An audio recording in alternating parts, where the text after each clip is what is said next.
Formula ఈ కార్ల race నిర్వహణ రూపంలో గ్రీన్కో ఎనర్జీస్ కంపెనీకి బీఆర్ఎస్ పార్టీకి మధ్య క్విడ్ ప్రో కో జరిగినట్లు తెలుస్తోంది.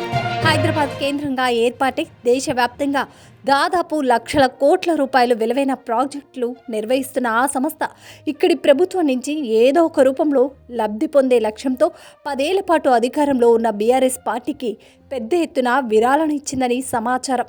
సొంతంగా అనుబంధ సంస్థల ద్వారా అధికారంగానే ఎన్నికల బాండ్ల రూపంలో ఈ సంస్థ 41 కోట్ల విరాళాలు గులాబీ పార్టీకి అందజేసినట్లు తెలుస్తోంది. 2022 ఏప్రిల్ 8న ఒకే రోజు 31 కోట్లు, అక్టోబర్ 10న మరో 10 కోట్లు గ్రీన్కో అనుబంధ సంస్థలు కలిపి చెల్లించుకున్నాయి. విరాళాలు అందజేసిన 2 నెలల్లోనే గ్రీన్కో డైరెక్టర్లైన అనిల్ చల్మల శెట్టి, మహేష్ కొల్లి కలిసి రాష్ట్రంలో ఫార్ములా ఈ రేస్ నిర్వహణ కోసం అప్పటికప్పుడు నెక్స్ట్ జెన్ అనే సంస్థ ఏర్పాటు చేసినట్లు తెలుస్తుంది. ఆ తర్వాత అదే సంస్థతో బీఆర్ఎస్ ప్రభుత్వం ఫార్ములా ఈ కార్ల రేసు నిర్వహణకు ఒప్పందం చేసుకున్నట్లు ప్రభుత్వం గుర్తించింది. గ్రీన్కో ఎనర్జీతో పాటు దాని అనుబంధ కంపెనీలు Greenko solar power, Greenko Sri Sai Krishna hydro energy, Greenko royal wind power, Sonal wind project, Rayalaseema wind energy, Aasman energy, Anantapuram wind energy, Gangadhar hydro power, Soraj renewables, Shreyas renewable energies, Achintha solar power, Penna renewables, Suvarcha solar power, Vishwarupa solar power, Sonal wind project, green breath solar power బీఆర్ఎస్కు విరాళాలు ఇచ్చాయి. ఒక సంస్థ 1 కోటి నుంచి 4 కోట్ల వరకు BRS విరాళాలు ఇచ్చాయి.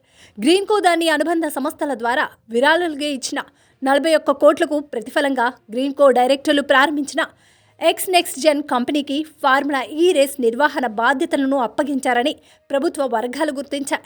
2022లో బీఆర్ఎస్కు బాండ్లు అందిన తర్వాత 2023 ఫిబ్రవరిలో ఫార్ములా ఈ రేస్ జరిగిందని అధికారులు గుర్తించారు.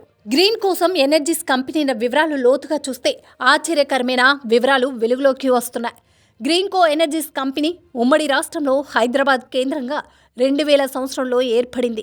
చాలా తక్కువ కాలంలోనే భారీ కంపెనీగా ఎదిగింది. అటు వ్యాపార వర్గాల్లో, ఇటు రాజకీయ, సినీ ప్రముఖుల్లో గ్రీన్కో సుపరిచితమైన పేరు. చలమాల శెట్టి అనిల్ గ్రీన్కో డైరెక్టర్గా ఉన్నప్పుడు ఆయన సోదరుడు సునీల్ అన్ని రాజకీయ పార్టీలతో సన్నిహిత సంబంధాలు నిర్వహించారు. వ్యాపార సామ్రాజ్యానికి అధిపతిగా పైకి అనిల్ కనిపించిన కంపెనీకి కావాల్సిన అండదండలను రాజకీయ పార్టీల నుంచి సమకూర్చేది సునీలేనని సమాచారం.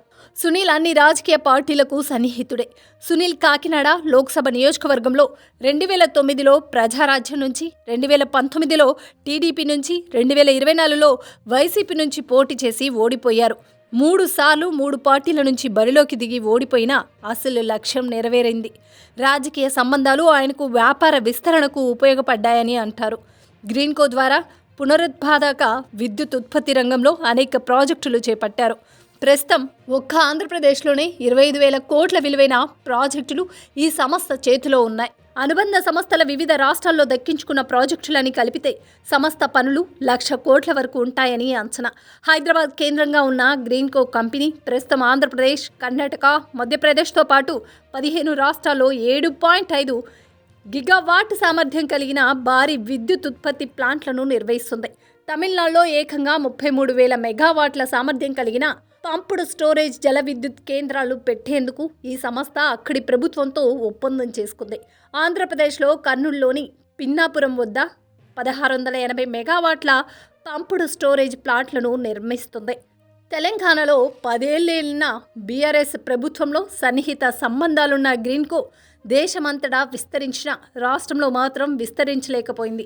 10 ఏళ్ల కిందట తెలంగాణలో పవర్ విద్యుత్ ప్లాంట్ల ఏర్పాటుకు ప్రతిపాదనలు కూడా సిద్ధం చేసి ప్రభుత్వానికి సమర్పించింది.